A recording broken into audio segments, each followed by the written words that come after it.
នៅដល់នេះក៏ដូចខ្ញុំអត់នៅកម្ពុជាក្រោមហ្នឹងវត្តអារាមមួយខ្ញុំទៅគាត់ហ៊ានចេះលុយធ្វើបដោយមើលតែវត្តនេះដឹងថាអ្នកស្អាតមែនតែនក្បាច់នឹងអស់ប្រមាណទេ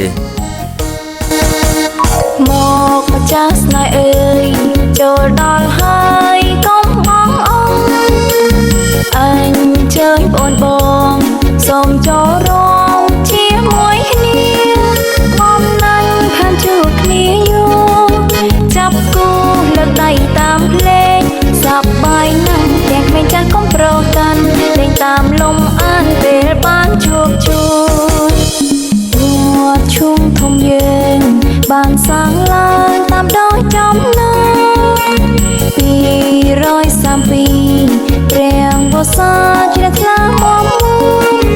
សំដោយនឹងស្នាព្រះហង្សដល់ល្អឥតខ្ចោះគ្រូអធិការមានប្រាជ្ញាវៀងវៃបែងបត់ខំសាងវត្តកាន់តែបានរុងរឿង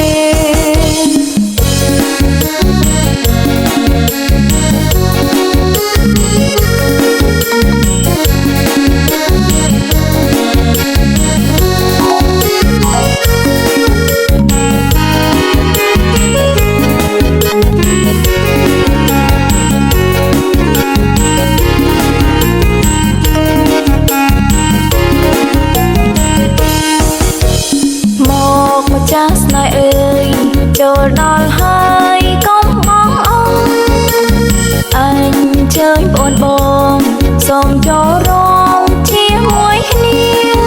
បំណាញ់ខានជួបគ្នាយូរ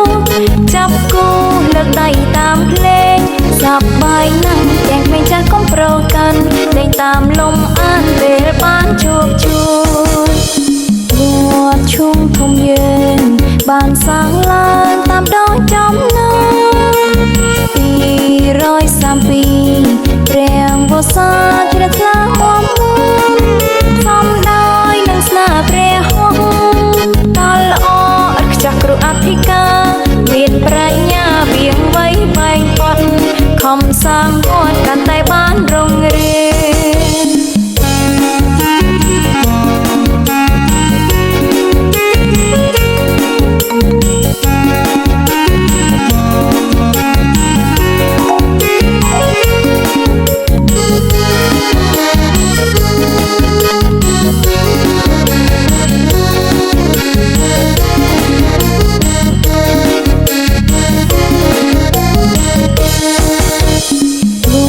ឈុំធំយើង